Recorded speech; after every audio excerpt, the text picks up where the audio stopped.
हालिया दिनों पाकिस्तान में एक ट्रेन हादसा हुआ और उस हादसे में 65 के करीब लोग जाँ बहक हुए, 100 से ज़्यादा ज़ख्मी हुए। ट्रेन हादसा पाकिस्तान में मुसलसल हो रहे हैं, हुकूमत किसी की भी हो, ऐसे हादसा का सिलसिला जारी रहता है।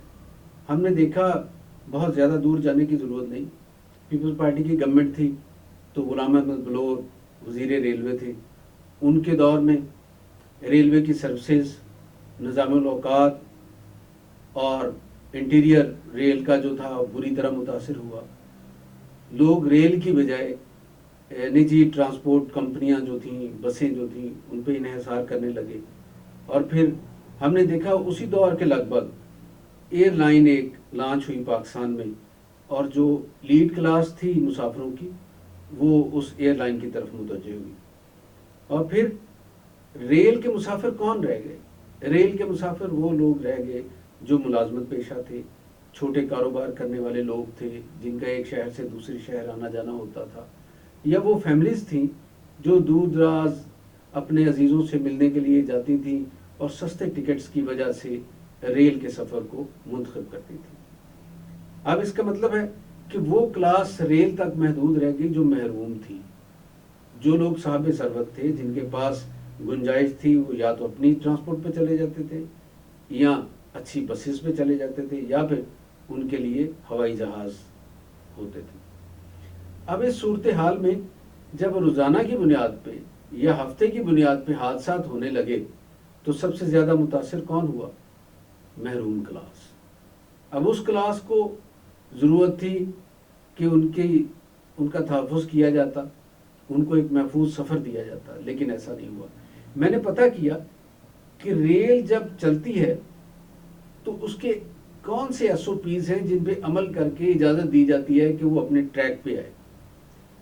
उसमें SOPs में शामिल है कि पहले एक टीम जाएगी, वो ब्रेक्स देखेगी, दूसरी टीम नट बोल्ट्स जो होते हैं गाड़ी के उनको चेक करती है, एक बोगी से दूसरी बोगी को मिलाने वाले जो क्लम्प्स होते हैं उनको चेक किया जाता है कि क्या वो दुरुस्त हालत में है, कहीं ऐसा तो नहीं कि गाड़ी स्पीड पकड़े और वो एक बोगी दूसरी बोगी से अलग हो जाए।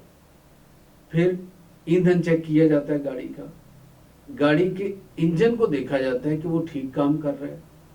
इसी तरह से गाड़ी के अंदर जो बिजली का निज़ाम होता है, जिससे पंखे चलते हैं, लाइट्स चलती हैं, एयर कंडीशनर चलता है, वो ठीक काम कर रहा है।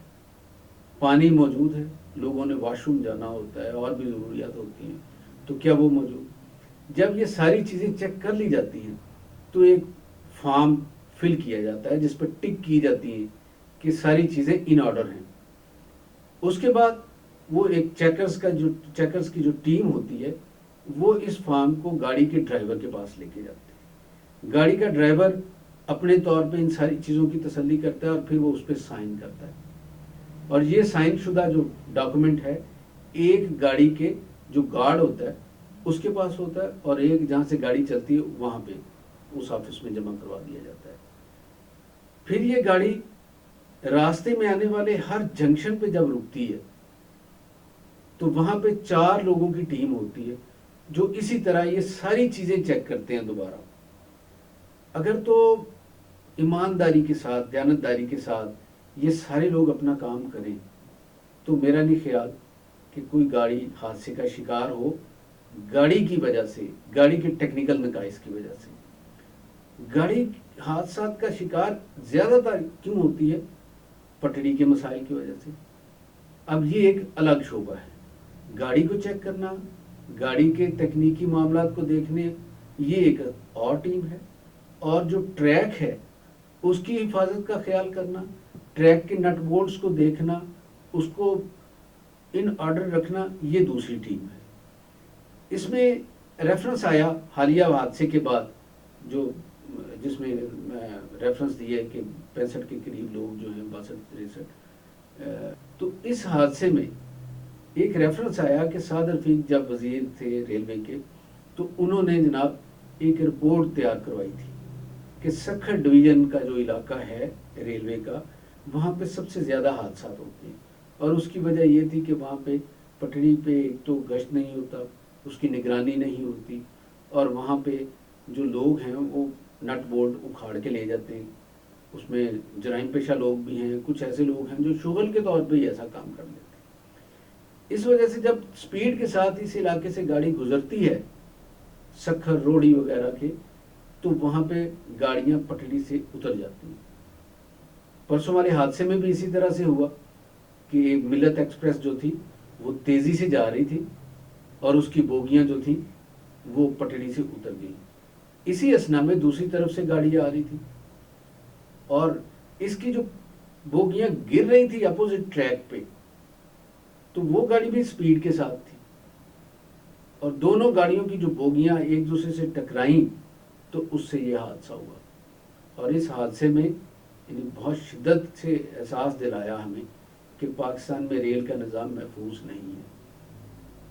اس کا رسپانس کیسا ہونا چاہیے تھا ہمارے منتخب نمائندوں کا, وہ ہم نے دیکھا پارلیمنٹ میں کہ قومی اسمبلی کا اجلاس ہوا اور وہاں پہ ایک دوسرے پہ الزامات لگائے گئے.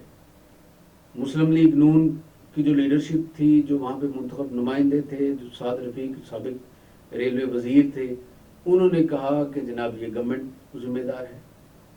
بالکل ہونا چاہیے, 3 برس ہونے کو آئے اس گورنمنٹ کو, تو وہ یقیناً ذمہ دار ہونی چاہیے. اس گورنمنٹ کے جو منسٹرز تھے انہوں نے الزام لگایا کہ یہ سعد رفیق کے دور میں جب رپورٹ تیار کر لی گئی تھی تو پھر انہوں نے اس علاقے کو محفوظ کیوں نہیں بنایا, اس کی پٹڑی کو بہتر حالت میں کیوں نہیں لے کے آئے.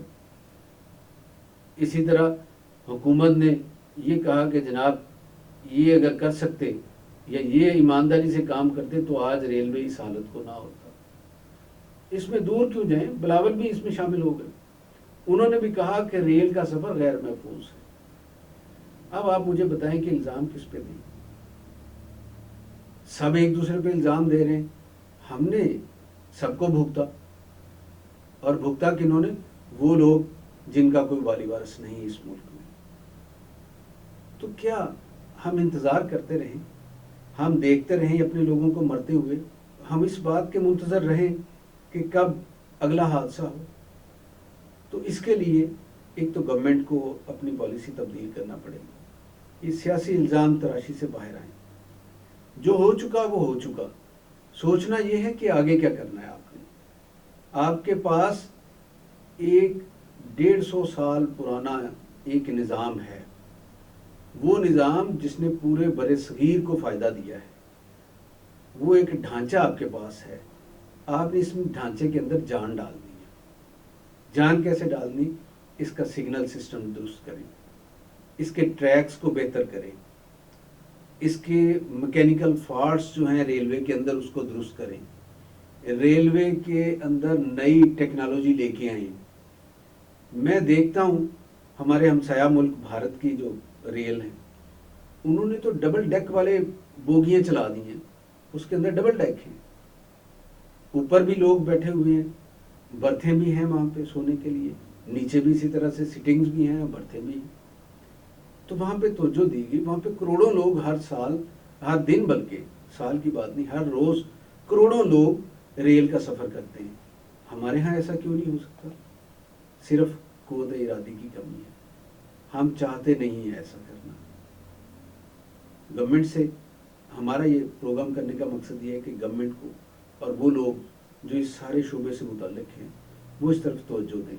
پاکستان کے لوگوں کی جان اتنی سستی نہیں ہونی چاہیے. اگلے پروگرام کے ساتھ, نئے موضوع کے ساتھ ایک دفعہ پھر آپ کی خدمت میں حاضر ہوں گے. اس وقت اجازت دیں. خدا حافظ.